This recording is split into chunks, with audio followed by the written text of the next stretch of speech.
The Nicomachean Ethics of Aristotle. Read and presented by George Pitropogiannakis. Book 4, Chapter 9. The mean state which steers clear of exaggeration has pretty much the same object matter as the last we described, and likewise has no name appropriated to it. Still, it may be as well to go over these states, because in the first place, by a particular discussion of each we shall be better acquainted with the general subject of moral character, and next we shall be the more convinced that the virtues are mean states by seeing that this is universally the case. In respect then of living in society, those who carry on this intercourse with a view to pleasure and pain have been already spoken of. We will now go on to speak of those who are true or false, alike in their words and deeds, and in the claims which they advance. Now, the exaggerator is thought to have a tendency to lay claim to things reflecting credit on him, both when they do not belong to him at all and also in greater degree than that in which they really do.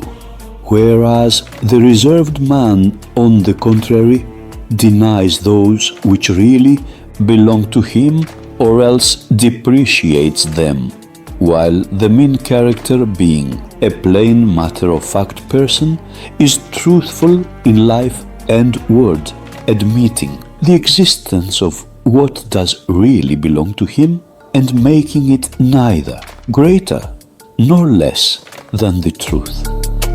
It is possible, of course, to take any of these lines either with or without some further view, but in general men speak and act and live, each according to his particular character and disposition, unless indeed a man is acting from any special motive.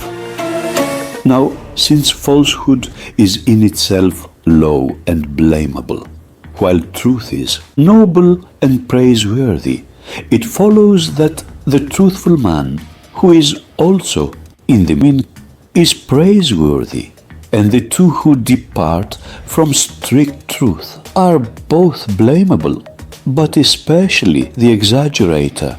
We will now speak of each, and first of the truthful man.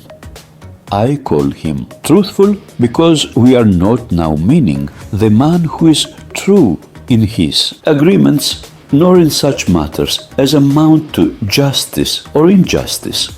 This would come within the province of a different virtue, but in such as do not involve any such serious difference as this, the man we are describing is true in life and word simply because he is in a certain moral state, and he that is such must be judged to be a good man, for he that has a love for truth as such and is guided by it in matters indifferent will be so likewise even more in such as are not indifferent.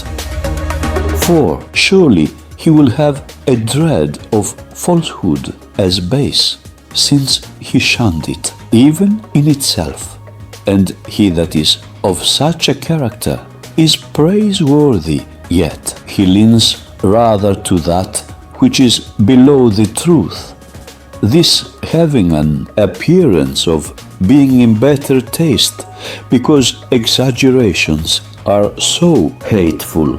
As for the man who lays claim to things above what really belongs to him without any special motive, he is like a base man, because he would not otherwise have taken pleasure in falsehood, but he shows as a fool rather than as a knave.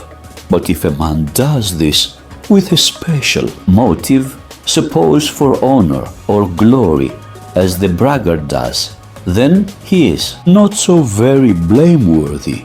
But if directly or indirectly for pecuniary considerations, he is more unseemly. Now the braggart is such not by his power, but by his purpose, that is to say, in virtue of his moral state, and because he is a man of a certain kind.